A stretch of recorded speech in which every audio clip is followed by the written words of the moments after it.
first one I sang. I masked it, but I for some reason sent it to you with the black drop on. Oh, there was one. There was one part right by the side of your head here. That Probably was... where there was hair. No, That's the problem. there was no hair. It was just, it looked like... No, because I deleted piece. it, but there's probably still a bunch of fluffies sticking out. Hey, we're talking about your hair and we're live. And we're live. And I'm wearing a hat, so that's ironic. No, yeah. Have you? Well, I guess you can't see me. I have not shaved Nope. in a couple of weeks. And you can't see this, but right behind me, you can see kind of the start of the work. I'm literally sitting in the middle of my studio. I had to rehook up my desk. Okay, let me jump on to the actual live video on YouTube, so this is less awkward. Oh, so that you can actually like describe stuff and I'll understand what you're talking. How roomy do I sound right now?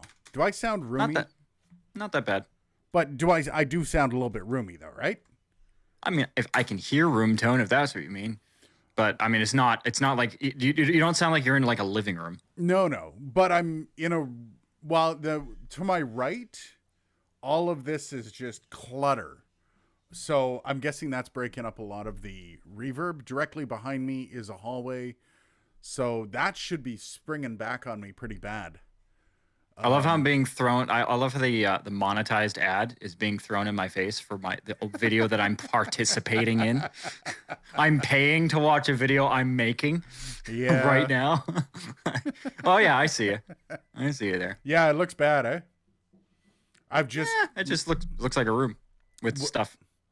Well, that's the gray, by the way. That you can see the gray there, right in that. Yeah, right there. That's the gray. No. Hey, look, we have a viewer. Oh wait. That's me. That's literally me. I'm skewing the numbers. Yeah, funny. No kidding, eh? Jeez. Yeah, no, it's like when you have stuff on Spotify and you like put your own songs on repeat just so that you get numbers. Yeah, just sit it there and like put it on fast forward on repeat all over and over. Well, you don't even need to. You can make an app because after 30 seconds it counts as a play. So if you like made an app that hit fast forward, nobody get any ideas. If you made an app that just hit next every 31 seconds, it's not a bad idea. But I mean, at the same time, that's dangerous though, because Spotify's been deleting catalogs because like they've got an algorithm now that detects like false plays. So they're going through and they're cleaning house, which I don't blame them. I mean, they're paying for nothing. You get like 0.03 cents per it's play. 0.08 cents. It's like menial numbers. But I guess how long would you have to keep that running to make anything like decent? Well, let's assume an average 3-minute song. So you'd get 20 plays a minute, or 20 plays an hour. Sorry. And then 24 hours a day, so that's a number I don't feel like figuring out. But divided couple by couple hundred plays in a day, which isn't bad. So but that still gives you what, $10 a day? What is that going to do for you? Like if you're lucky, $10 a day. No, I mean streaming. Unless you're like a big player and you're getting, you're Kanye West and you get like 15 million streams a day, which is totally like an accurate number for like what he gets on average. Streaming isn't a way to make money. Streaming is a promo tool. Yeah, no, that's fair. That's fair. That's really what it is. Oh, well, welcome to the stream. We're starting to get people walk in. Hello, everybody. I am the unshaved version of myself. And I am the unshaved version of myself. It's been a rough couple of weeks, as you can tell from behind me. I've got a wire hanging from the wall and corner painted.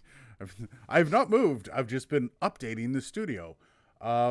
It's like filling holes. I bought this spackle for the holes, and it's the large hole spackle, so it's really, really rigid and it's really tough. So you can't even. Okay, large hole spackle is that going to make you smile? Is that what it takes to make you smile? I was trying to think of a way that I could spin that. that would be quadruple entendre enough for me, but some large hole spackle for you. That's the only kind of spackle. Yeah. Anyways, the spackle I got is super rigid, so you can't even. I got one of those sponges. Using all the wrong words. Oh, come on! I was using a sponge to try to shave it down. And I blew through the sponge. Camille, greetings from the Netherlands. How you doing, Camille? Camille's back. Yeah, so like I've been going through sandpaper like nuts trying to cut through all this crap. It's not working, so I've got to I'll get there. This is going to be done by Monday because I have to put everything back Yeah, you have together to by work. Monday. You have to Well, work that's the on it. thing. I finished the morning show this morning and I took everything apart. I started working on it, then I remembered at about 3:30 I'm like, "Oh yeah, we got a live stream." Crap. So, my desk is literally in the middle of the room and nothing around. I've got a few Well, it's nice and tools around me. spacious, though, right? I mean, that's you So, you are got you some kidding wiggle me? room. You can't hear any room tone in here? No, I mean it's not like if you compressed your mic, it would be absurd. But like right Okay. now, unprocessed, it's like I can hear that it's there. But the thing is if if your mic is unprocessed and I can hear room tone, that's bad. Yeah, no, I get that. Because I was actually going to do a video.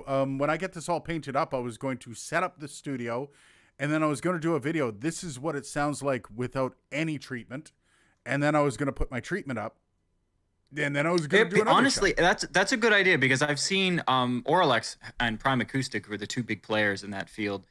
Both have videos on YouTube where they'll have a standard size, sort of like a bedroom, like a box room, Yeah. like a normal room, and then they'll sort of pan the camera around once playing stuff out of the speakers as it is, and then they'll slowly start putting up, like they'll do once with nothing, and then once with a couple panels up, and then once with a few more panels up, and it's amazing. A lot of people underestimate the amount of difference that these little flappy little panels can Oh, make, yeah. but it's huge. It's big time. huge.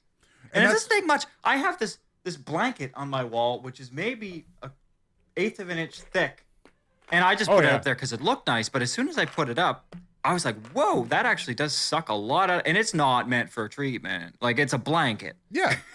Well, And I just put it up there because it was nice. But it's amazing. on the other side of the room where my son moved out of, we had a curtain, and it was a heavy curtain, but it wasn't like Curtains are good.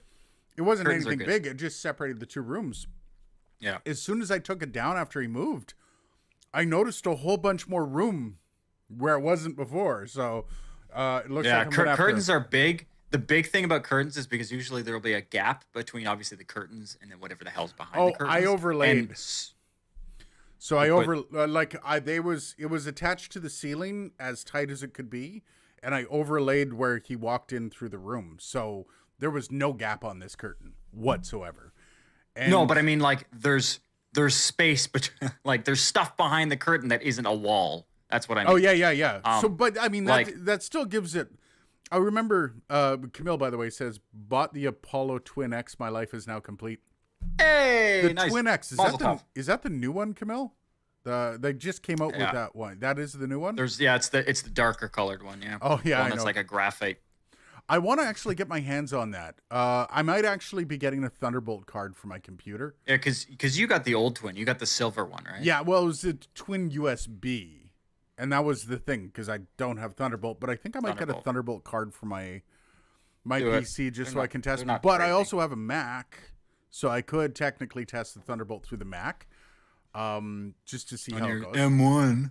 Well, but that's the thing. Does it play well with the M1? That's the Well, we'll question. find out. I actually watched a whole video this week of somebody did a compilation of content creators, both like YouTube and audio content creators, just trashing the M1 because Oh yeah. it's like, okay, most of the major DAWs, with the exception of Pro Tools, officially support. But Yeah. anyone who works in the content creation business is running God knows how many third-party plugins. I've got on my system. I've Oh. got third-party plugins by like eight different developers. So every single one of those developers would have to support the M1 chip, which I guarantee, especially the smaller guys, not. Well, I could Yeah, see so that's a Isotope problem. maybe, in time. Or Waves. I mean, Waves, I yeah. think Waves would But be the Waves first because has their they're. own developers, so that's a problem right there. Like Waves is just like a conglomerate of a bunch of them. So just because it's Waves doesn't mean that they would support it. Well, the thing too is Waves incentivized? Because here's the deal about Waves. I'm sure you've noticed that Waves has deals on their site like constantly. The Once or reason twice. because the reason for that is because us people who are the native plugin users, as they call them, are not how they make their money. You know how they make money? They make their money off SoundGrid, which is their proprietary server architecture that is designed to run latency-free Waves plugins. So they like venue owners, touring people. Like there are consoles that you can buy that are sound grid enabled. So that's where they make their hundreds of thousands of dollars. So us, they're like looking at the M1 going, well, we could dedicate R&D into figuring that out for like basically no gain, or we could just keep pushing people to sound grid. Yeah. That's what they keep doing. Yeah. Sorry, but my camera's going nuts right now. Golden Boys, this hint of shrimp. A friend of mine bought a Telefunken M80. Any tips for using one? And Quebecer, wait a sec before I go. Quebecer says early stream. Quebecer, this is the time we do this every week. This is the usual, week, yeah. Yeah, last week was the late one because, it's always me. I made plans with the wife on a Friday when I know better. It's funny because when we started this, I was telling my dad this last week. I said, when we started this, I anticipated I was going to be the one that was going to be late every week because my Fridays are creative and nuts. But you're... Okay, so before we get back to Telefunken, I found out that my Fridays suck too because I finish the show, then I have to stick around till noon to take care of news for noon, and then I have to go to the station, which is across the city, voice track the weekend, get back, then I've got maybe an hour to myself to do whatever I need to do, and then this show, it's just, I used to also stream games, like live stream games. I had to drop it. I don't have time to do it anymore. So, Telefunken M80. M80? Any tips there? Well, I'm putting that one on you, man. I ain't touching that with a 10-foot pole. So I'd be curious why, because I'm trying to think. The M80, I believe, is a handheld, right? You'll correct me on that in the comments if I'm wrong. I believe it's a handheld vocal mic. Aiden's looking it up. Yeah, I am. You keep going. If that's the case, and I don't know what its price point is, it's a Telefunken. Telefunken is an amazing company. Obviously, Telefunken makes a version of the infamous U47, which is like, $12,000. Yeah. So Telefunken is a great company. They're known for vintage stuff, obviously, because they've been around like forever. But what's the price there? 340 Canadian dollars. So if you're gonna get a handheld mic, I mean, yeah, it looks great. Let me look at it. Freaking gorgeous. The thing is, like, it looks like for a hand. It looks gorgeous. Oh yeah, it's got that diamond logo on it. They're obviously trying to go. Camille also says Telefunken is now an American company. Really? Is it owned? I thought Telefunken was owned by Sennheiser.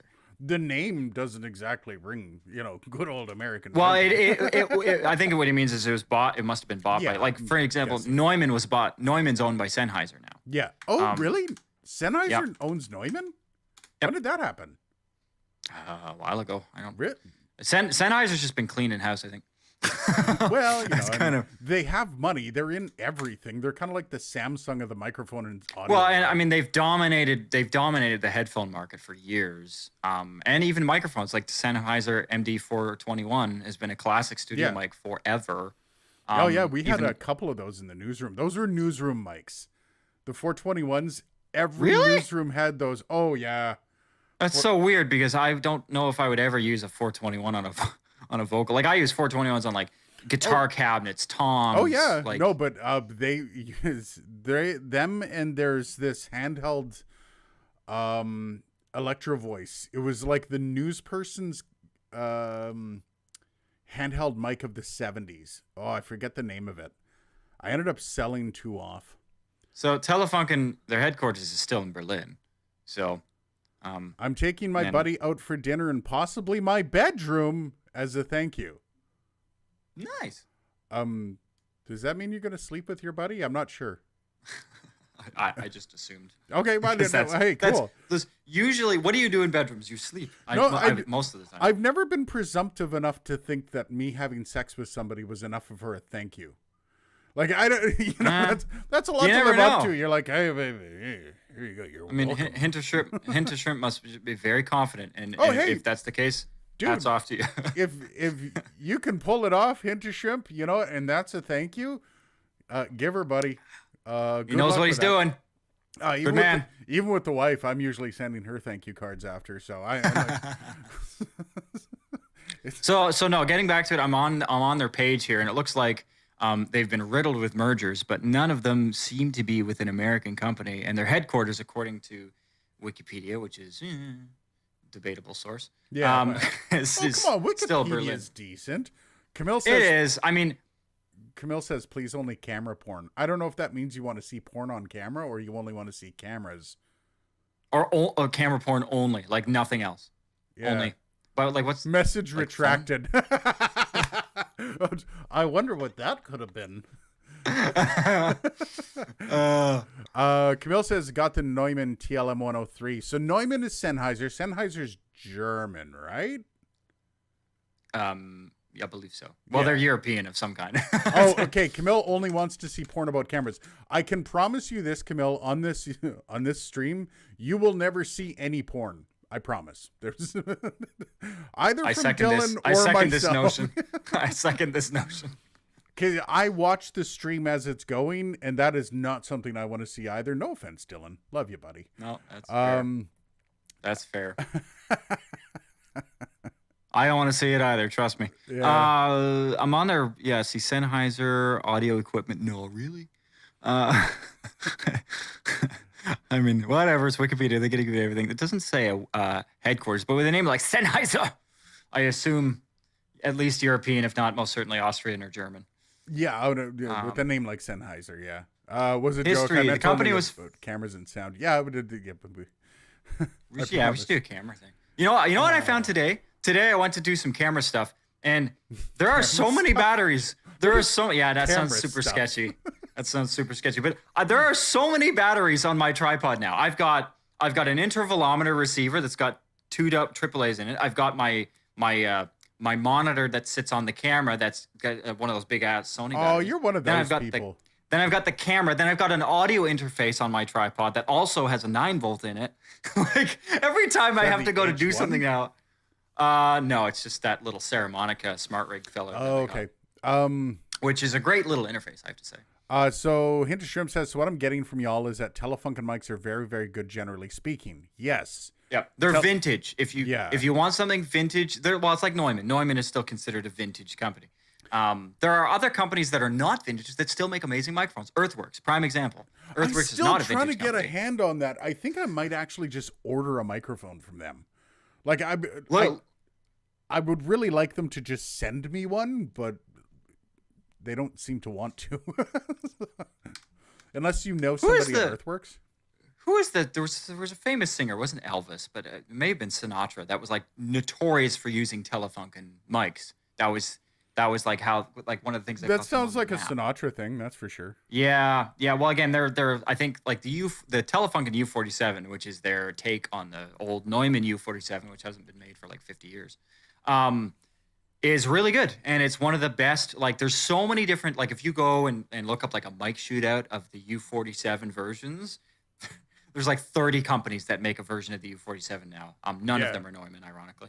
Now, Neumann does make a U47, but it's the U47 FET. Yeah. No real relation to the original. But anyway, Telefunken, yes, good company. Camille says, or Lewitt. I have not tried Lewitt either. Lewitt, good company. Not vintage, but good company. Austrian Audio. That's the other one, the OC818, I think it is. I really want to get my hands on that. Like Austrian Audio is good because Austrian Audio aims to be what AKG used to be before they sold their Austrian headquarters. Yeah, well, I think that's also the people that left AKG literally to build Austrian Audio. Yep, it's all the engineers from AKG. One of these days, I will get my hand on that. Hint of Shrimp, if you haven't reviewed the King Bee, you should. It's a cute, weird thing, and I want one. You know, at first when I saw have you heard of the King Bee and those mics there, Dylan? I think I have a software emulation of them. But no, feel free to Google the King Bee microphone.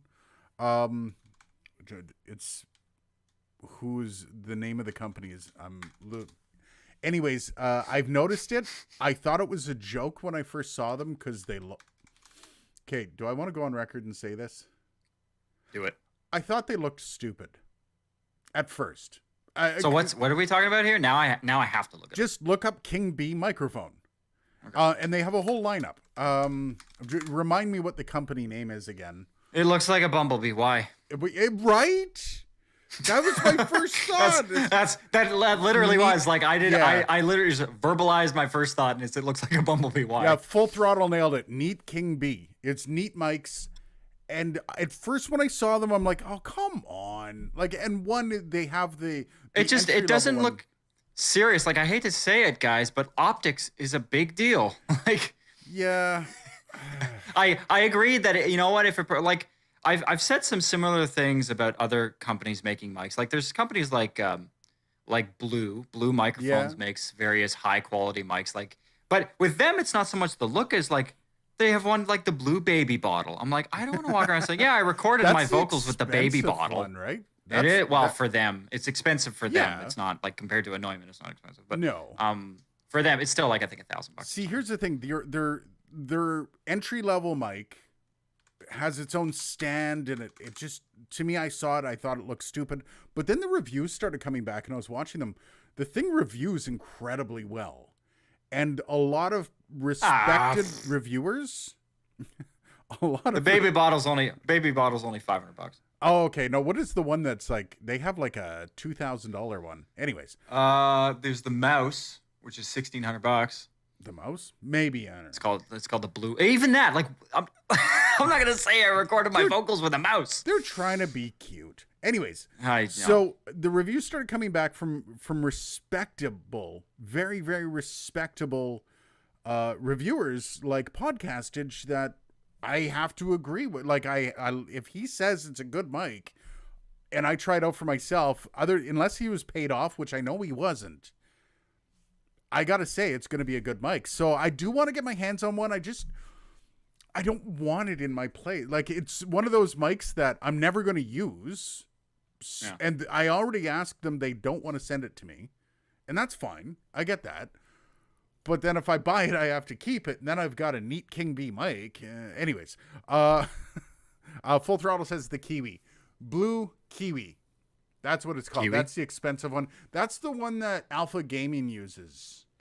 I think he owns the Blue Kiwi. Let me see. Again, like, depending on the price point, like, I'm going to come back to an argument that I've said before. Oh, okay. They're obviously, I think with this mic, they're going for an AKG C12 vibe. Yeah. For some reason. King Bee is currently discontinued because they're making a new version. You know what? I'll wait for the new version to come out and I'll try it. I'm not going to get their entry level mic because I don't need one. And for don't get entry level mics. Just for the sake of reviewing it, I bought the SM48 because I can use an SM48. And it was cheap as hell. Well, yeah, it's cheap, but I can still use it. Like, even the Behringer, I can use the Behringer XM8500. Well, I can. It's not going to. You say so. Well, there's a million uses for handheld mics. I can lend it to a buddy. But again, so I'm looking at the Kiwi right now, $2,000. Yep, so you nailed it. But this is my argument for that. It's like, if I'm gonna buy a mic for $2,000, I'm gonna buy a 414 or a mic from a company that I actually like. There's microphones that are in that range that I like. Like, there's companies that would be mine. Yeah.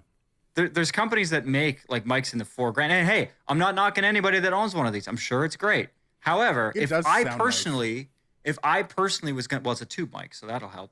Yeah, and I've heard Alpha Gaming using it, and it sounds fantastic. I don't like the compression he uses. I don't like a lot of his. So Alpha Gaming, I'm gonna take a wild guess that he talks about gaming. No, more mathematical. Yes. So that mic seems a little bit showy and overkill-y for like game streaming. I mean, you know what? If he's got it, game streamers love the showy and show off. Oh, come on, they're game streamers. I have to agree with Based Hat Man. That's a hint of shrimp. I'm guessing that's Based Hat Man. I'm assuming you're not wearing a hat. You didn't say like large bald guy. Yeah, large, he does. He actually, stout. In his YouTube channel, he does talk about stream production. Actually, that's why I like his channel, because I don't know as much about stream production, as you can tell. But do you have a template in OVS for this, like, or do you literally have to like use one? I haven't worked on actually. Like, here's the thing: I don't have time to work on this crap. Like, I would love to get the headers underneath. Will you? I'll Are do you it. I'll just send you a are you template. just drunk and you're like agreeing to do things? Because that's okay. No, hey man, I'll take advantage of that. can I don't I care. can do stuff. I spent 2 hours masking a Photoshop thing poorly today. Look, I have the time. But yeah, great. Alpha Gaming's awesome for a lot of the stream production stuff. Like I said, I'm not a big fan of how he treats his mic, but he knows what he's talking about when it comes to streaming. There's also Camille says one of these days I will possess a U87 AI. Yeah, one of these days I will too. Well, here's the One thing of though. these days. Here's the thing though. Like important point, and this goes back to my rant in our Mike's price video. Um, listen to how it sounds with stuff. Like look up reviews. Maybe I should do a review on it and get good quality audio so you can get a sense of what I sound like on it. And like make the assessment. Like don't just buy it because other people have bought it. Yeah, because there's a lot of mics you can do that with. I know, and and I've fallen down that rabbit hole of going, I'm gonna buy this. Why? Well, because it looks cool and other people have bought it. It's like no, and I feel like honestly, that's I think one of the reasons. I mean, the SM7 is a great mic, but I think a lot of the people on YouTube or in podcasts that are using it really don't know anything about it. They just bought it because everybody else buys it, which I think is a nasty rabbit hole to fall down, especially if you're spending $4,000 on a microphone. Yeah. No kidding. So I didn't buy it because it was like it's an industry staple. It's like no, most producers will tell you the U87 AI is nothing like the original U87. No. But that said, I used it for years in and out of studios, and I liked it for the stuff that I use it for. Like there's sources that I genuinely enjoy its quality on. Yep. So that's why I bought it, and I think that's the right reason to buy something is because it does something for you, All right, so not because it does something for Joe Rogan. Full Throttle says one of the most useful things from his channel is straight up saying that Twitch's compression bottlenecks a lot of higher end mics. I'm guessing it probably does. Twitch doesn't care about the sound from the stream. Even what we're doing now. I went on one of our. I went and like just watched a clip of our video from last Friday, like after we did it on YouTube, and like obviously we're on clean feed right now, so you sound pretty crystal clear. On YouTube, just meat hook abortions the hell out of it. Yeah, and it's frustrating.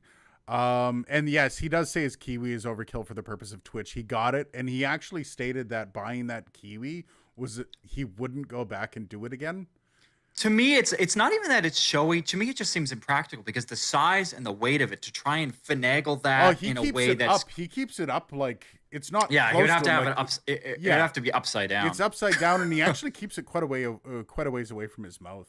Especially if you're a gamer and you've got like 4 screens, four ultra wides around you, and you're trying to get by this big. Well, and that's the thing. If you're streaming and you have a microphone in your face, like right in front of your face, you can't really do it. And this is how it's not going to look good.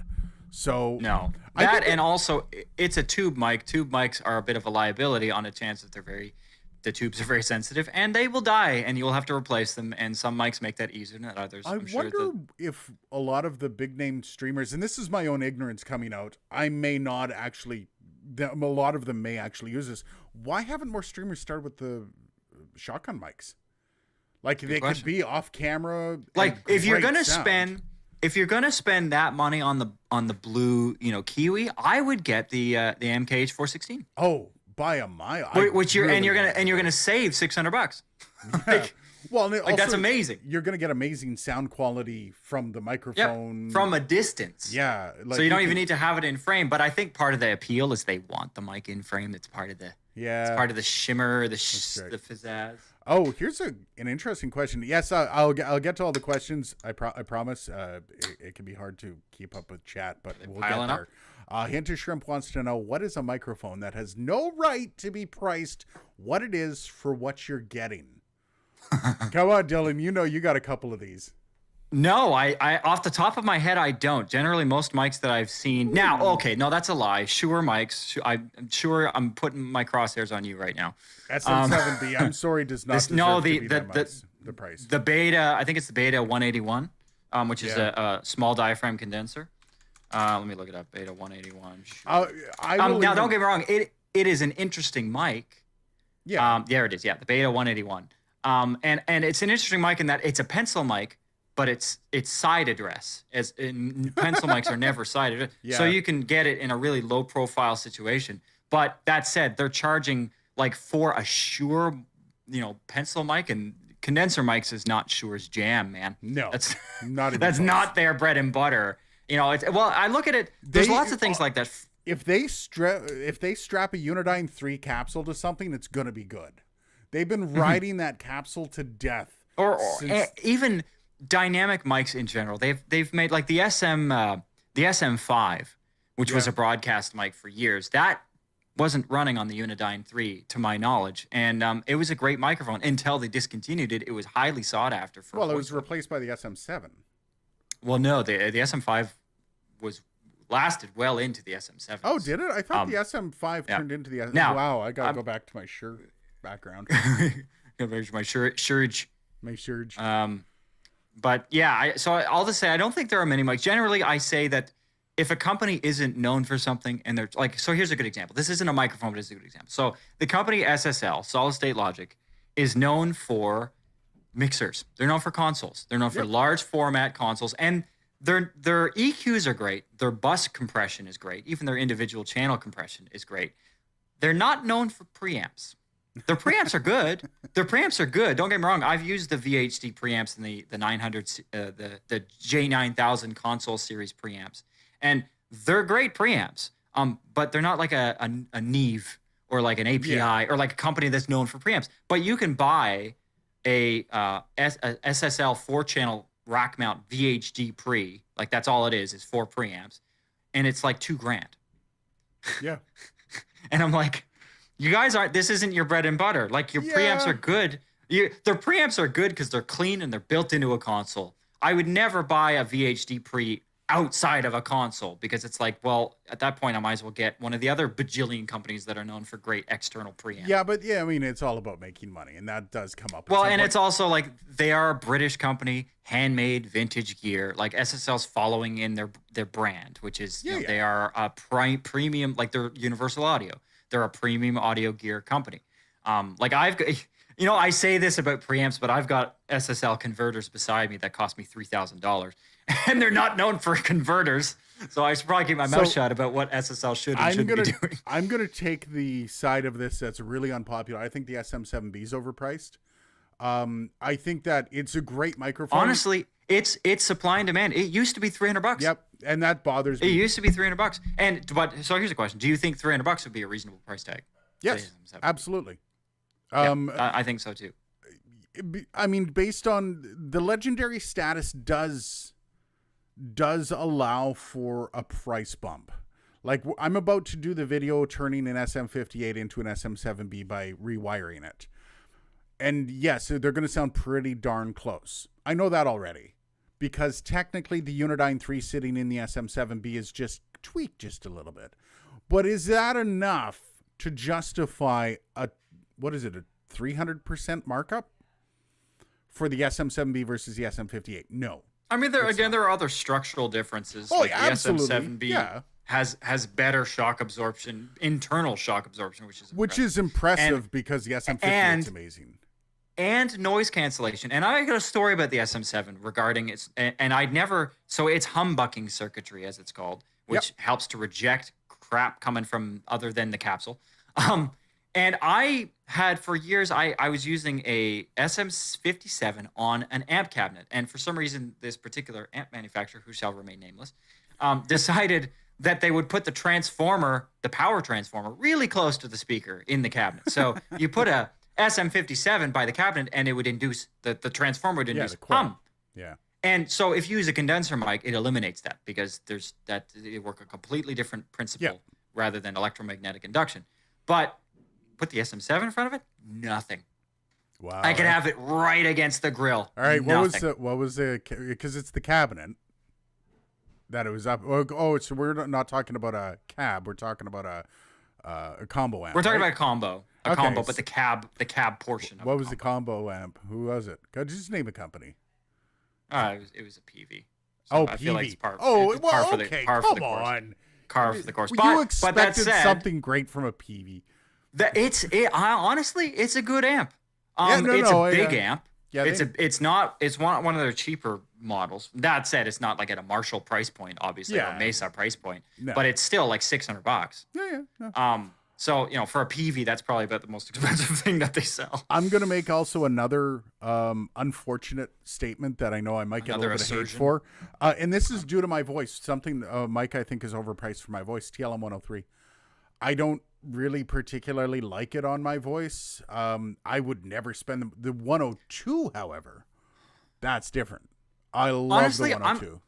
I'm not so sure how the TLM 103 got known for a vocal mic. I've used it on other sources, but I can't say in my time in a studio with a, TLM 103 within an arm's reach that I've ever reached for it for a voice. But then suddenly, in the last 5 years, I've been seeing all kinds of radio guys and voiceover guys come out saying, yeah, TLM 103, great. Everyone should buy it. It's the best mic. I'm like, really?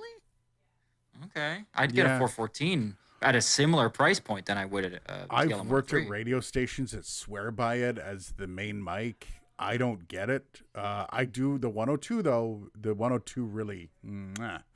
They've got low noise floor, which I think is good. They're lower profile than like a big honking condenser. Yeah, I think that's why I like them too. I think the NT2A has really sold me off the large microphone. I don't want such a gigantic microphone in front of me anymore. Yeah, same. And that's maybe I'll never end up with the U87. Who knows? Yeah, because it's about the same size as the NT2A. Actually, I think it's a little bit bigger, just a touch. I think it might be. I might be taller, but I think the barrel is smaller. Yeah, it's a little because it doesn't have any switches on it. It's girth. Camille says, "No, I'm not going to listen to the U87 AI. Just stupid, just for showing off." Hey, you hear that? Hear that, man? Yep. You just to show off. No, it's true. No, but I think at the same time, like I worry, like this is something that for me that I worry about people with regards to their development is making stupid expensive purchases without having a good sense of what they're hearing. So I think if I were to make a U87 AI video, it wouldn't be obviously to show off. I know it was a joke, but it wouldn't be to show off so much as it would be just to, here's an example before you go out and take out a mortgage on a microphone. Yeah. Here's an example of what, some things that it's like, I show an example of it on an acoustic, show an example of it doing sound effect, ambient recording. And this is something I got to talk to you about after we get through these, because, well, let's talk here. Never Call Me Again wants to know, Lawton Audio LS208 thoughts. I don't know. That's actually something. I've never used a Lawton Audio. I've seen the brand name around, like on my distributor site. I've seen their brand name. Like, let me see. Actually, I'm on their site now. I'm gonna actually look it up, and it's one of those things. Oh, you can look it up. There it is. There it is. Lawton Audio. What was the model? LS208. Oh, okay. Yeah, I've seen that microphone before. LT, front address. That is all L's. That's an expensive. It's a large diaphragm condenser. $765. I'm always messed up with large diaphragm condenser microphones that are front address. Front address, yeah. That weirds me out. I'm looking at it, and it looks like I'd assume it would be a dynamic, like an RE 2020. Yeah, it does look like it. But at the same time, the LS308 is a side address, which is also confusing. It's like they're what? I tell you what. I'll see if I can get my hands on it. I'll let you know. I've never used it, and nor have I used anything from Lawton. Yeah. So I refuse to comment on stuff that I've never firsthand used. Yeah, no, so and also, I mean, it's $700 and some odd Canadian. So I mean, there's a reason we haven't tripped over it yet, is because usually with the cheaper mics, you can kind of get a nose in for a company. But if they start out at that price, yeah, if it's over $500, like Full Throttle says, if you don't want a gigantic mic, you'll hate the King Bee. Perfect. Apparently, it's a hulking beast. Not interested. Okay, so this is the thing that I've got to ask you. I was testing out the AKG P120, and it came to a point where I was going to just do some acoustic with it. And I sat down, I aimed it. I couldn't get close for the video's sake. And I wanted to get close, so I think what I need to do is get a stand and put the mic on the stand properly and do it that way for the video. As opposed to what were you doing? Well, I wasn't. I propped the. Did you mount it on a beer bottle? No, no. It was on a boom arm. So I propped the guitar up, and I made sure that it was pointed at the sound hole, and I went because I just wanted to get some sound from the acoustic. Yeah, and I know you're already making the face that I expect. No, you no, to make from that. I'm reminiscing. No, there's a guy. There's a quick story. There's a guy that I knew in college who they had all of us buy the P120, and he didn't have enough money for a mic stand, so he literally duct taped the mic to a beer bottle. Oh, I got that visual back in my head, and I was, it worked though. So it worked. They made you buy it for the recording program, right? Yeah. Oh, Yeah. okay. Why did you have to buy the P120 for the recording program? They just chose it. That was they figured it was the best, bang for buck kind of mic that you could get that would be a good all-rounder. I get all around. Yeah, I guess so. We had to buy in the radio program. We had to buy an SM58. Like that was like you have to have an SM58. Well, it was funny because in our requirements, and the Dans, if you're watching, heyo, but they in the requirements that we got, there was a typo and they wrote 57. Maybe they wanted you to have a 57. I actually reached out, I think, maybe at the beginning of the program. I was like, are you sure that's an instrument mic? Are you sure that's the mic that you want people to buy? I mean, again, the 57 and the 58 sound almost identical. In fact, some would say they use the same capsule. They are basically identical. They were literally made a year apart from each other. But the only difference is the 57 doesn't have any shock absorption in it, and it doesn't have any windscreen. So. No, zero windscreen. Not yeah, like so if you're planning on using it, that said, in the East Wing of the White House, one of the mics that the president uses to speak into is actually a 57. I saw with that. the aftermarket windscreen. They also have those weird mics that they have at every news conference. I always wanted to know what those mics are. One of these days, I'm going to find out. Anyways, that's just it's like a stem with a bulb at the end of it. Yeah, is one that of those. One? Yeah. I know the mic. I forget what's the company, but yeah, I've seen it. College around here, they want the Shure M. MV7 maybe that's what. Oh no, not the MV7. Please not. It's the only thing I think of Shure that has M. Anyways, I mean, other than SM. So when you're miking, let's say I'm miking a guitar, and I want to show off the characteristics of a microphone for a video. How would you do that? Because obviously it's single miking. You don't want to. Would you be? Because I just wanted to have the raw sound of the guitar. I didn't want to have. Like, I didn't want to work the audio to show it off, right? Or should I have worked the audio? All these questions for you, Dylan. That's hard. That's hard because acoustic guitars are complicated instruments. I mean, it's not like if you're miking a voice, well, even a voice. Like, the thing that we have to understand about sound sources is the loudest sound comes out of a part, but it's not always the best sound. Yeah. Like with an acoustic guitar, the loudest sound comes out of the sound hole, but also the boomiest sound comes out of the sound hole. So unless it's a live situation, in which case I would mic the sound hole because I want the highest signal to noise or signal to feedback ratio. In a studio setting, like, a lot of great sound for an acoustic guitar comes from behind the saddle. Because that's kind of, we think of the piano, like the soundboard of a piano is where it resonates the most. The most resonation from an acoustic guitar, a lot of the meat comes from where, like, between the saddles and, where the tail sort of nut is. But at the same time, if I'm tossing one mic on an acoustic and I don't care, but that's I usually go in and process and bring it. So I will usually mic it up and, well, let's see. All right. Pull up the old Taylor here. Pull out the old, yeah, okay. I've got a Taylor. I would usually mic it up maybe about the 14th fret with the mic pointing away from the sound hole. So the mic is pointing at the 14th fret, but kind of at an angle. Okay. So it's pointing away from the sound hole to get some of the rejection. And again, you play with the distance. Like, sometimes I'll have the guitar, I'll have the mic 6 inches away from the guitar. Yeah. Because the further away you are, the less boomy it's going to be. So if you find, like, for example, this Taylor is a grand auditorium body, so it's a smaller body, so it's not quite as boomy.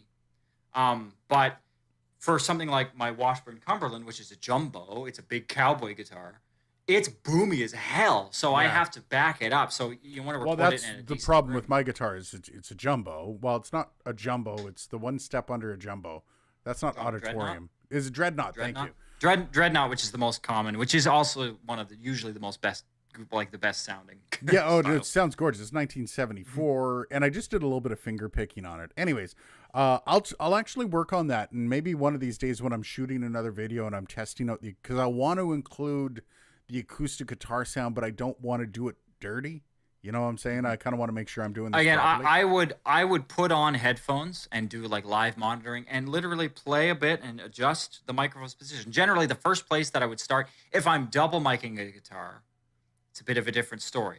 But if I'm single miking a guitar, usually 12, somewhere between the 10th and 14th fret in that area. Because the nice thing about miking up near the strings is you get the intimacy of the string movement, Yeah, which is a that's true. huge part of the acoustic experience. Yeah. If you mic, there's a lot of great sound. Now that said, some people will double mic a guitar, but they won't stereo pan them. Like they'll put two mics on a guitar for the purposes of tonality rather than stereo spread.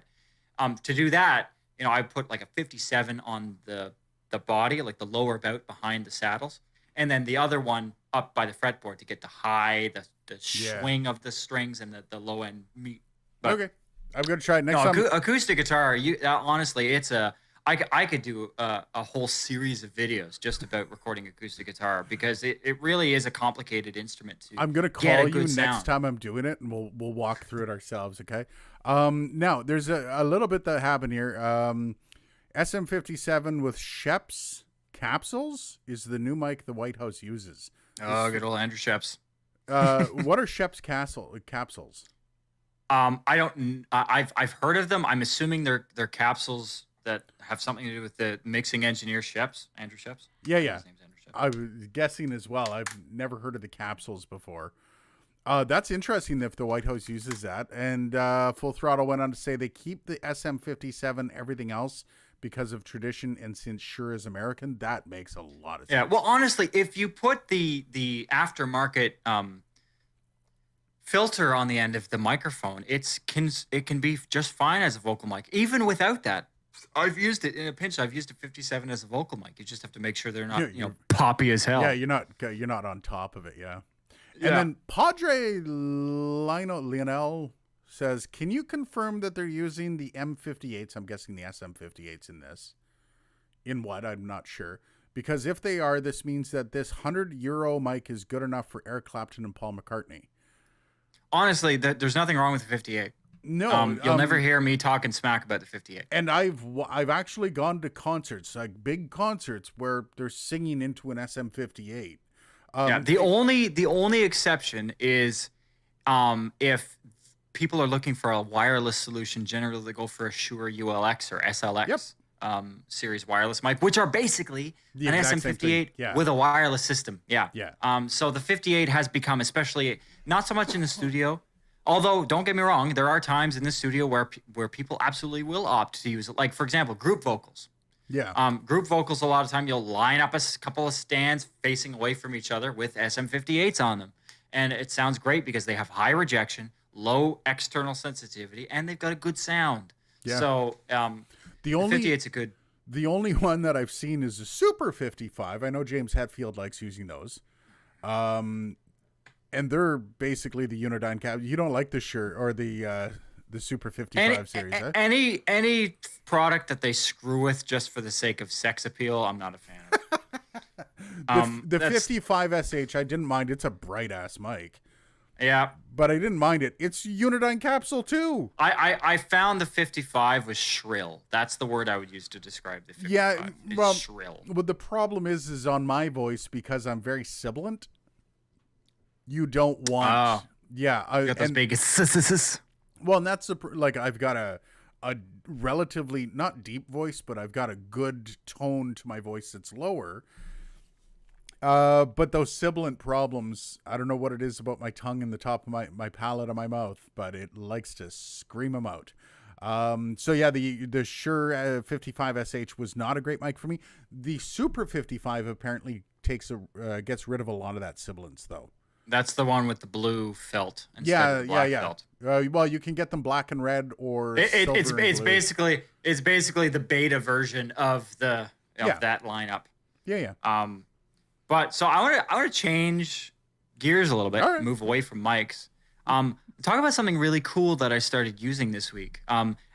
Working in radio creative and marketing for when you're doing advertisements constantly. One thing that you end up doing a lot of is cutting breaths, cutting out breaths.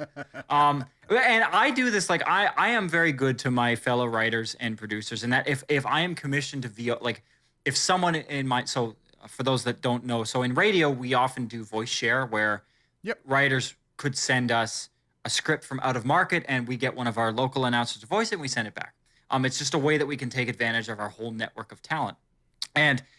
But some people will just get it recorded and they'll just send it as is, as like a M4A phone file. I don't feel comfortable doing that, so I will import it in Audition. I'll delete any of the fucks and the shits and the who the hell wrote this, any of those things that might be present. But also, I'll go through and if the voices are particularly breathy, I'll go through and I'll cut out the breaths, which normally, again, I do that every day anyway. So for me, it's just like, it's breathing. It's like, okay, I cut the breath, gone. But that said, this past week, I had a thing where somebody voiced the same spot 6 times. And I'm like, I don't want to go through this. I'm like, I'm not feeling it. So I pulled out Waves Deep Breath. And this is not sponsored. It's not sponsored at all. Waves Deep Breath is stupidly simple of a plugin as far as how it works. Basically, it's got 2 graphs.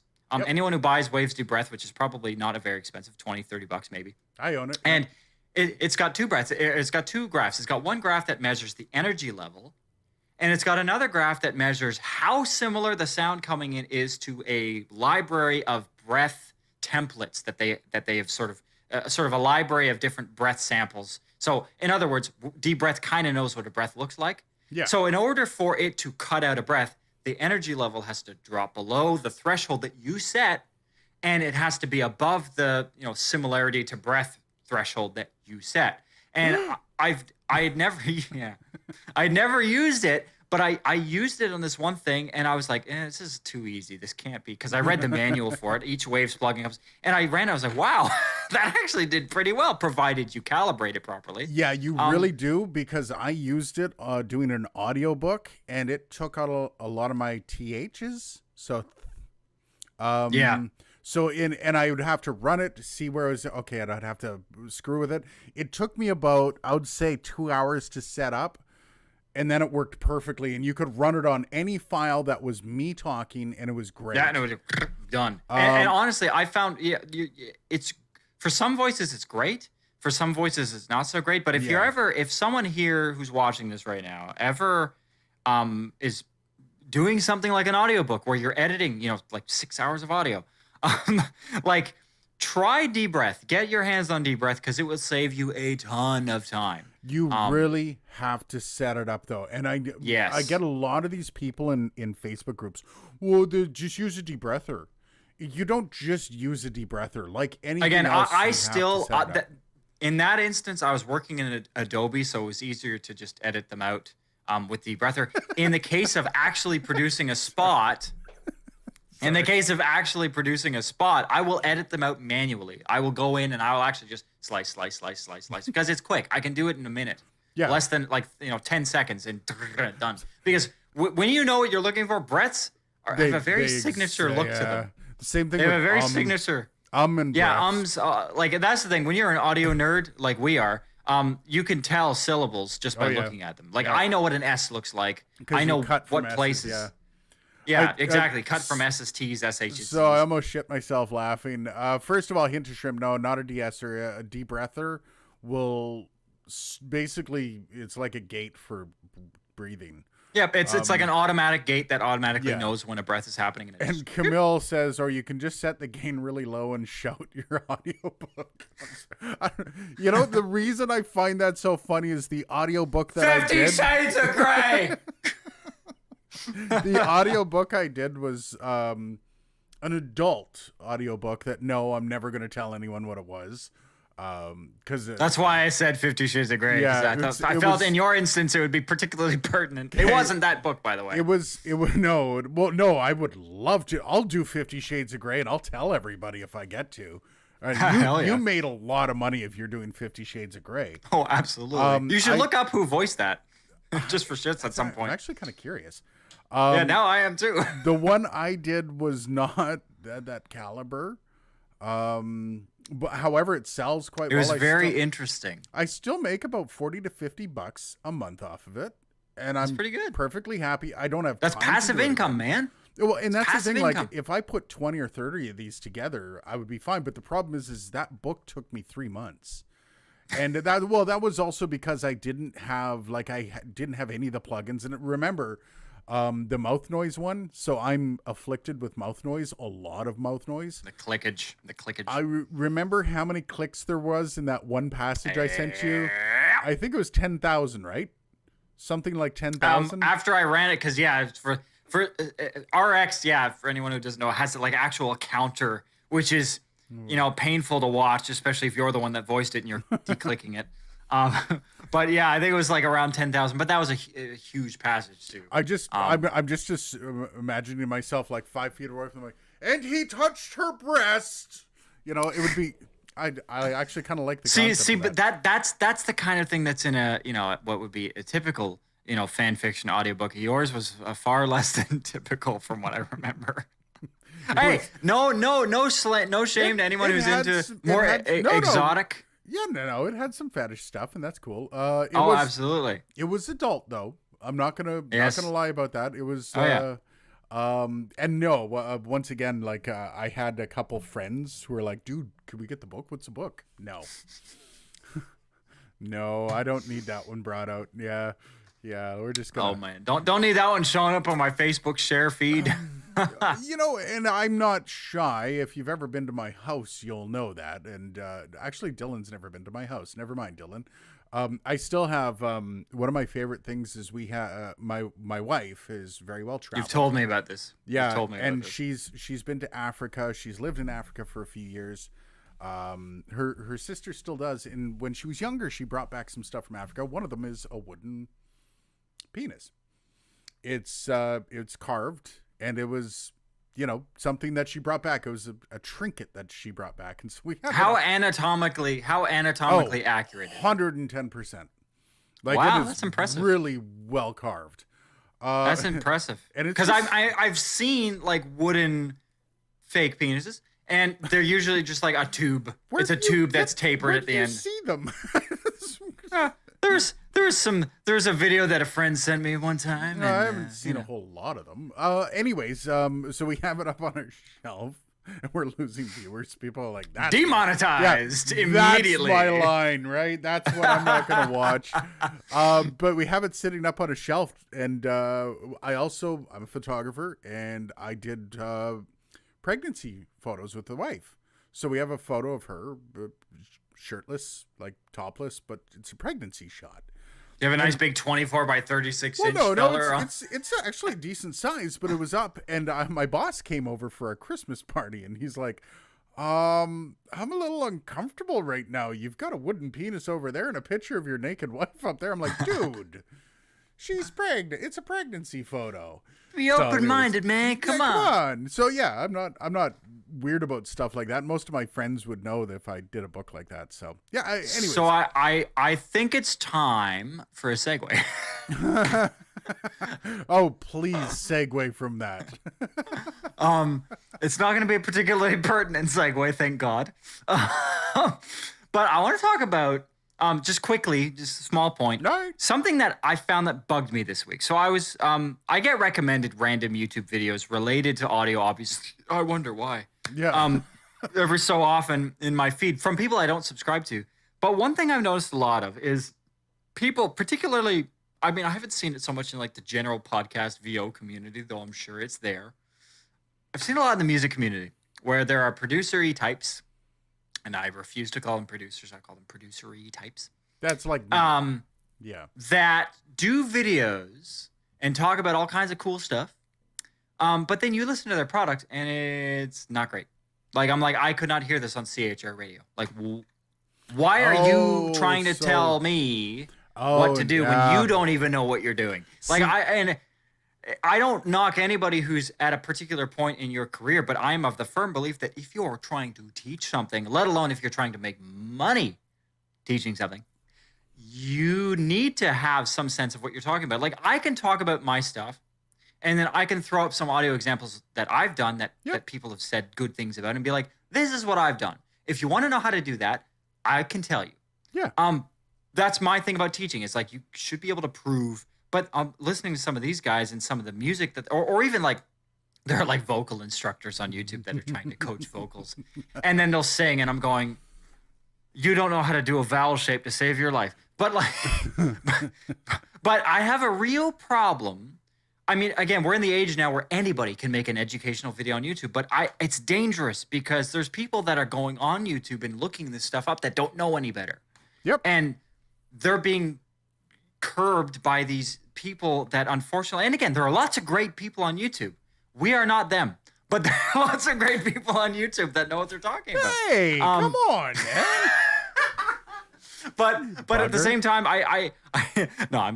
know. But at the same time, I have an ethical problem with. I think that like, get your shit together before you start telling other people what they need to do. It's tough, right? Like one of my favorite, by the way, Beth Roars does a lot of like reacts to, and I'm gonna write that down. I've heard she's got a Scottish accent that. Oh, that makes it even better. I love that. No, she's a wonderful voice, a Scottish accent, and she knows her stuff about singing. But she posts. Whereabouts in Scotland? Like in Aberdeen, no Edinburgh? idea. I've never really Glasgow? read her backstory. Oh, she's got a very lilting. How easy is it to understand? Oh, easy, very very easy. Okay, that's probably like Edinburgh or Glasgow. If she ends up being Irish and I just screwed up, I'm gonna feel like an I don't. Can you? Are you ballsy enough to impersonate her? I'd say no. Okay. No. Anyways, love her, but she puts up some of her original stuff, and you listen to it, you're like, damn, that's amazing. Another one, Charles Berthoud. He's a bassist, and he's one of these amazing bassists that every time you watch it just blows your mind. He plays his original stuff, and once again, you can tell dude's like trained to the teeth. But then you go on to some other people's where you're just like, wow, you're a guitar guy on YouTube? Cool. One of my favorites, I don't know if I said this last week, KMAC 2021. I don't think No, so. okay. No. Write down KMAC 2021. Because if you're not the greatest guitarist in the world. Like CAMACK 21? KMAC. KMAC. 2021. If you're not the greatest guitarist, and K-Mac, I believe, is actually a very good guitarist, but he's not, to separate himself from the crowd, I don't know if he has anything that makes him the best or that separates him. So he's like a Chad Kroeger guitar player? No. More death metal, more black metal. Okay. But I mean, in the sense that, like, you would not remember them as a guitar player. Oh, no, you'll remember this guy. Because of the content he does. If it was just his guitar work, you would pass it by. But the content he puts out is gold. And it's not just his guitar work, it's his comedy. And you just need so to he's see got a brand. He's got like a delivery brand. Yeah. You'll see it. I'm going to look it up. I'm going to look it up because now I'm curious. Yeah, when you open up K-Mac's videos, you're going to go, oh. Well, it's like, have you ever seen Spectre Sound Group, SMG music on YouTube? Yep. He lives near me, actually. Glenn. Oh, cool. He's a cool chap. But K-Mac is a god. Yeah, K-Mac is a god. He's probably the most brilliant YouTuber I've seen thus far. Well, I find especially not all the metal guys, but a good amount of the metal guys on YouTube do have like a good presence, like a brand. Like they, it's not just somebody telling you stuff on YouTube. It's like a personality, right? It's a shtick. Yeah. And so I enjoy that. I find there's a lot of people that are just like, Hintershrimp says, dude, we have this in the metal world too. Okay, that's why you know K-Mac. There we go. Cardivox is a fraud who tried to charge me to continue in a vocal competition. He even charges people to be in his Discord. That is, anytime anyone's charging you to be anything like that. Apparently Hintershrimp loves Glenn too, by the way. Glenn's awesome. I love Glenn. If anyone is charging you to help you, they're not legit. Like, if you have a true talent and somebody stumbles across you, no one's going to be like, hey, dude, you got what it takes to be big. You give me $3,000 and I'm going to make you a god. They're bullshitting you. Side note, Glenn, if you're watching, fuck you, Glenn. Thank you. We just got age struck. Thank you for that. I appreciate that. What does that mean? Well, that they're going to now we're not going to be shown to people under the age of 18. Well, I guess people under the age of 18 probably don't watch this. No. I can't imagine why. Glenn, how many subs does he have? A lot. Yeah, no. I mean, like if you want to know, I will say this straight up, and I don't record metal. I've done one metal EP to date, and it was fun, but I wouldn't do it again. If you want to learn how to do metal recording and how to make a great metal record, Glenn Fricker, SMG Music Group, the guy to go to. I'm not paid to say that. I've stumbled across this stuff a few times. I've never really stayed. Like, I love metal. It's actually my music of choice. However, I don't watch a lot of it on YouTube because if you're going to keep me, you got to offer something other than, look, here's metal. That's what he does. I like Glenn because he knows his shit. He knows what he's talking about. And even from a non-metal perspective, I've gotten some insight from his videos. But he also has a personality. He's not dead weight. But he's actually that's the there. big thing is the personality, which you don't get from a lot of metal. And he's completely unapologetic. Like he will. Like one thing I love is where they have the stupid musician texts or stupid musicians tweets or something. That is a hilarious little segment. And I love when YouTubers do stuff like that. I love when YouTubers have like a little recurring little thematic segment that they do. And he's one of those guys that does that. There's a lot of like Warren Hewart, produced like a pro, also an amazing guy. More general, not metal. Yeah. But more general music recording stuff. Warren's a great guy. I've talked to him a couple times on Instagram and whatnot, and he's also a guy that really knows his stuff. But he's got a brand. He's got some recurring themes. Like it's a show. It's not a let me just blurt stuff out to you. It's a show. They're talking about stuff. So Hindersham says, Glenn helped me with my metal vocal mixing a lot when I first started. Surprisingly, a light touch is best. That's almost all mixing. Yep. Other than compression, I compress the living fuck out of my vocals. That's depends on the metal you're going for. This is a good segue now. Okay. Well, to something completely different. We're going to keep you on your toes. So 5 minutes, okay? I know. All right. So I'll try not to dive into this too deeply because this is a rabbit hole. Aiden. Yes. What do you know about sample rates? I was just talking to my daughter about it. Why? I do know about Were you actually? I don't think you were. No, I actually was because we're talking about like how for video you have frames per second and for audio you have a sample rate. It's based not the same thing, but it's the concept's there. Yes, I think it is comparable. It's not the same thing, but it's comparable. 10-second songs, Camille. By the way, 10-second songs is amazing. Love him. I forget his name. He's amazing. Continue. I was just gonna say, what do you know about sample rates? If you could say whether or not it was worth it to record, I mean, most of us who have done anything in audio know that 44.1 kilohertz is the standard sample rate for audio because it's CD quality. Yeah. Would you ever consider recording higher than that? For any reason? And if so, what reason? For video, I record 48, but that's because because that's video standard. Yeah, that's video standard. But for audio, no. Why? I'm just curious because I did some interesting experiments this week regarding sample rates. Okay. I watched a video talking about DACs, digital to analog converters, and talking about how when we look at audio in a DAW, Adobe is an exception to this. Anyone who's ever zoomed in really far in Adobe will know this. But but it's an exception in the sense that it's better. Yeah. For once, Adobe is not worse. I know. But not only, but Pro Tools also will show you dots. But the difference is most DAWs will connect the dots with a straight line, which is the easiest thing to do and is the most, but it's not always the most accurate. And for the longest time, we would say, okay, so if you're recording at a sample rate of 44.1, the best frequency that you could ever reproduce is 20,000.05 hertz. Yeah. Because you have two samples per cycle, which is not a lot. But one thing, when you look at, if you were to make a 20 kilohertz sine wave or 20.05 kilohertz sine wave and look at it, and it'll look like a triangle wave. Like it'll be dit, dit, dit, dit, dit, dit. Like it's not going to look like a sinusoidal waveform. So I tried an experiment because I saw a video that prompted me to. So I played back. I made a 20 kilohertz sine wave.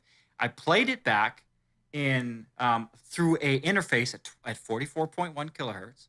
Okay. And recorded it at the same time. Recorded it through a board at 192 kilohertz. Oh. Just so I could get a high resolution depiction of what what exactly that is being reconstructed as. And what I found is the resultant waveform was 192. What was actually fluid. Yeah. Like it looked like a sine wave. It didn't look like the So connect the dots. and that was the difference between analog and digital. Was digital is kind of like taking snapshots of sound all the way through. Yeah, and connecting the dots. But it appears though as though and obviously anyone who is in the business of making this equipment knows this already. But interestingly enough, it looks like the digital to analog converter, which up until now I honestly personally thought was essentially connecting dots. Virtual, like the binary dots and making voltages out of them, actually does do a bit of reconstructive effort in trying to turn that waveform back into what it originally was, not just connecting dots, which is one of the reasons why you can spend like $3,000 on a DAC, is because there are better ones and there are worse ones. In my case, the one that I was outputting the 44.1 kilohertz tone from was actually a good DAC. It was a studio grade DAC. Thank you, Camille. But if you were to do that, sorry. What? Continue. Oh, it's $5 for the drinks. Super chat, yeah. Thank you, Camille. We love you.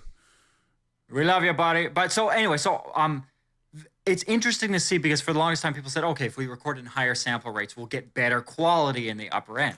Seems logical. Yeah. But it doesn't seem like that's a huge problem. Because when I ran these tests, again, firsthand experience trying this out, the waveform that it outputted at 20 kilohertz looked like a sine wave the way it should, not the way that something like Cubase Pro Tools Studio One outputs it as, which is like yeah. So there's some reconstruction. The other thing that's interesting is when it comes to non-linear plugins like compressors and saturators, like distortion plugins, it really benefits you a lot because I'm not going to get into the science of it because that's going to take an hour. But there's some weird intermodulation distortion that happens, and there's a lot of weird aliasing stuff that happens with distortion. So a lot of times if you get a good distortion plugin, it'll give you an option to oversample the distortion, which means that the plugin will process it at like 96 kilohertz and then downsample it back down to 44.1 after it's processed it, which will actually get you a better sounding distortion. Yeah. So, and this also goes for compressors. Interesting. This goes for compressors because when you set the attack and release time of a compressor at a certain point, it basically becomes a distortion plugin. But so all this to say is there are lots of people that have been debating whether or not there are benefits to recording at a high sample rate because now we have interfaces that can go all the way up to 384 kilohertz, which is ridiculous and takes a ton of CPU power to deal with, and not to mention space. Space for is the recordings. Biggest problem, yeah. Well, honestly, though, even with the with plugins, like if you're recording at 96 kilohertz, it's going to be taking you twice the amount of processing power for the plugins than it would at 48. So if anyone ever debates you about recording at anything above 44 or 48, I record at 48, so my standard. But now I'm changing my tune on that a little bit. Now I think I'm going to start doing 96, which is kind of the happy medium. I wonder how much that'll impact video.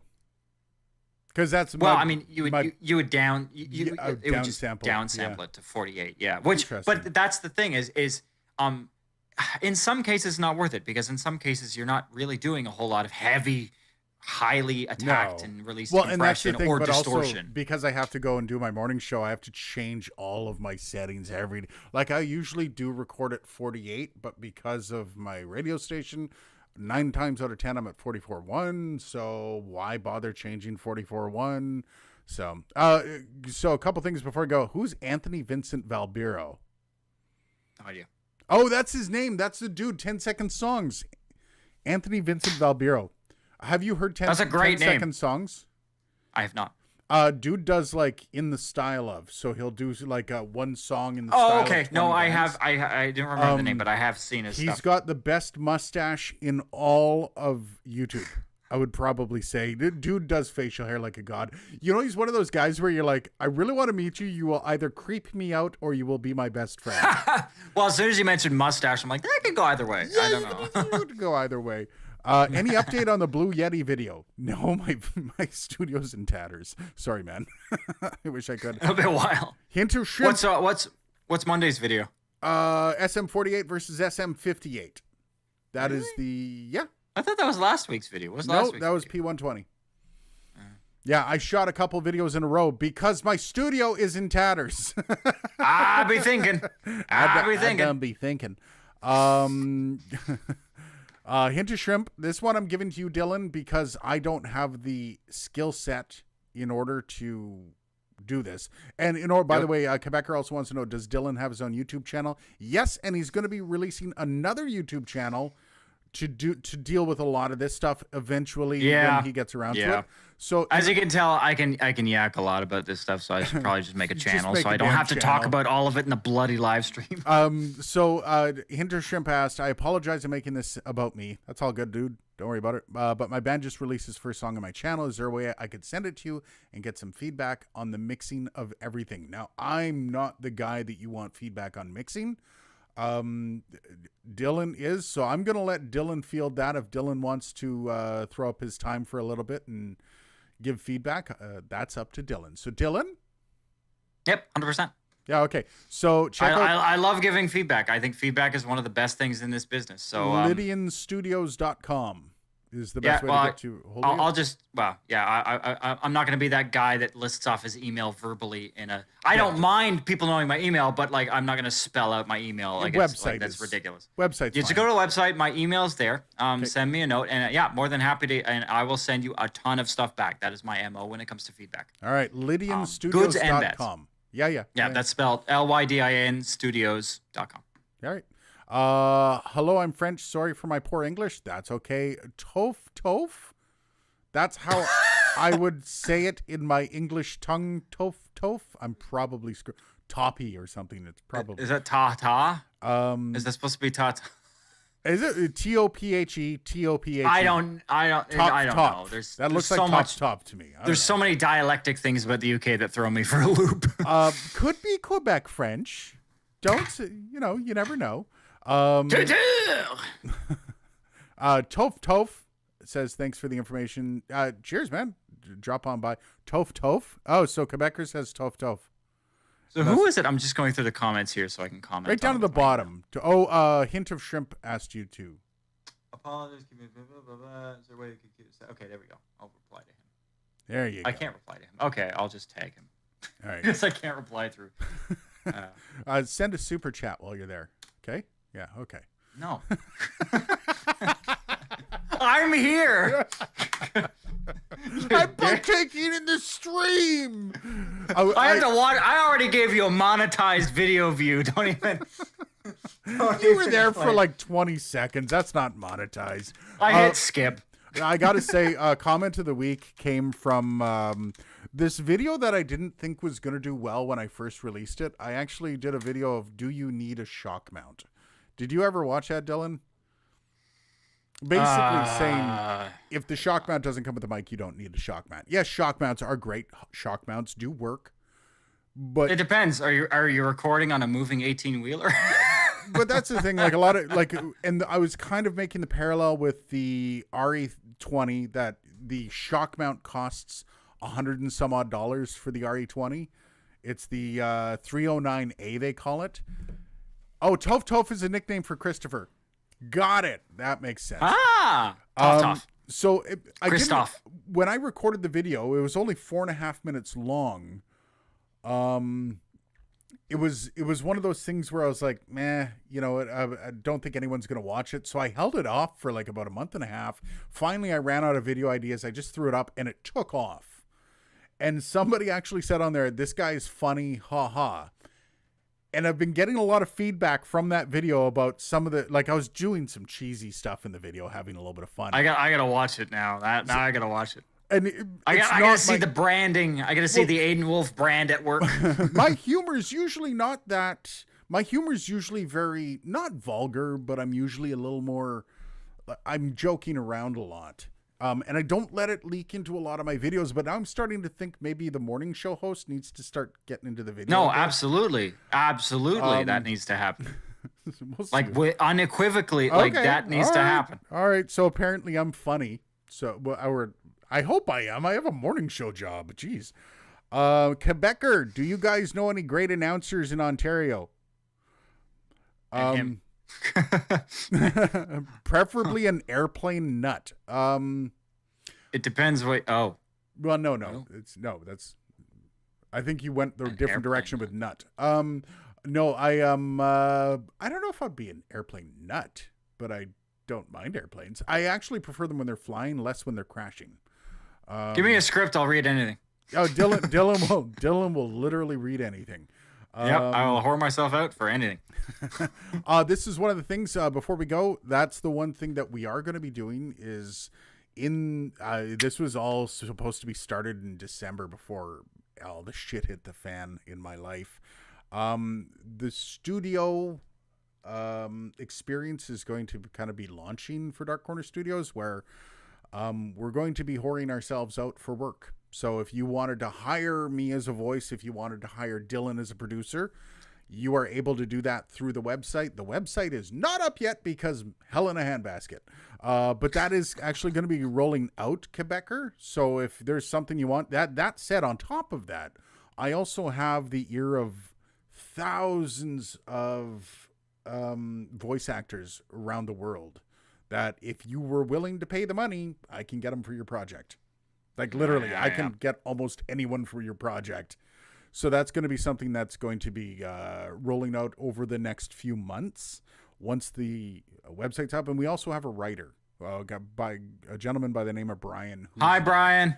Yeah, I don't think Brian watches these videos. I don't think He might now. Well, I think us over the course of an hour probably annoy him more than anything. So, And if we need a female voice, we'll get Lisa on. Hi, Lisa. yeah, we do have others. I know she did tell me that she was going to start watching these. So Okay, might actually be Toph, late, coming in hot, right to end. This is going to be on the way out. Toph wants to know, do you think that NT1A is a good choice for first mic for podcast and a bit of singing? It's a fantastic mic. If you can go with the NT2A, it depends. The NT1A is a little brighter than the NT2A, but the NT2A is an amazing microphone. Did you just say the NT2A? Is that the Taylor Swift version? Yeah, pretty much. much. The Taylor version. So NT2A is great. NT1A is also just as great. It doesn't have all the roll-offs or the patterns, but it is a very good mic. You will love it. And Quebecer says, let's go Brian and Lisa. Right? Yeah! Yay! All right, guys. Thanks Shout-outs. for joining. Camille, thank you once again for the beers. I appreciate it. I think we got everything. Love y'all, and we'll see you next week, same time. Hopefully not late. Hopefully late. Okay. Have yourself a great week, guys.